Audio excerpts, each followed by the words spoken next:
कि किसी तीर्थ का फल अगर साक्षात लेना हो तो तीर्थ में जाकर किसी भी व्यक्ति को तीर्थ का रूप समझ करके उसकी पूजा करें, तीर्थ का फल पूरा पूरा मिलता है।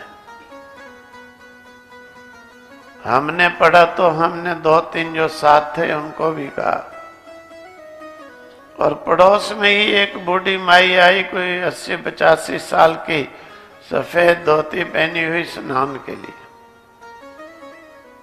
मैंने कहा भाई माता जी चलो तो आपको संगम ले चलते हैं पार। संगम पे के सामने ही थे गंगा जी। कहने लगे बच्चा मेरे पास पैसे नहीं है। मैंने कोई बात नहीं तुम चलो। नौका पर बिठा करके ले गए, उसे ही त्रिवेणी माना, मान करके उसकी पूजा की, उससे गंगा जी की पूजा कराई। वापस आकर के जब उसे उतारने लगे किनारे पर तो कहती है आओ मैं तुम्हें एक संत से मिलाती हूं। वहां से बूढ़ी चलती चलती अंधेरा पड़ गया और यहाँ इससे भी मेरा ख्याल 2-2.5 किलोमीटर और आगे वो मुंशी की बगीची की क्या नाम था, वहां पर स्वामी जी मंडली रहती थी। 2.5 किलोमीटर और आगे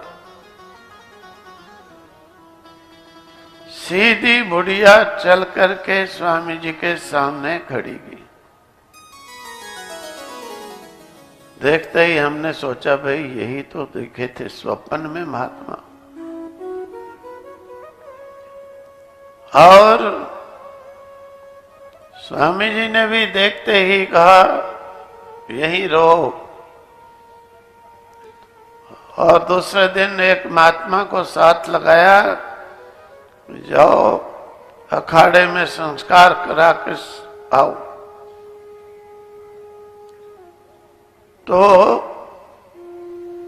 मैंने उनसे एक बार जो प्रश्न किया, महाराज बड़ी दुविधा है, कईयों ने जबरदस्ती मंत्र दे दिए, कईयों ने वैसे। एक माई थी पढ़ते समय स्कूल में, कहने लगी छुट्टी हुई आओ एक गुरु के दर्शन कराऊं। वो गुरु के सामने बिठाई, उन्होंने मंत्र ही दे दिया। अब भाई हम क्या उससे मना करें। तो मैंने कहा ये आफत है तो क्या करना चाहिए, कौन सा मंत्र श्रेष्ठ।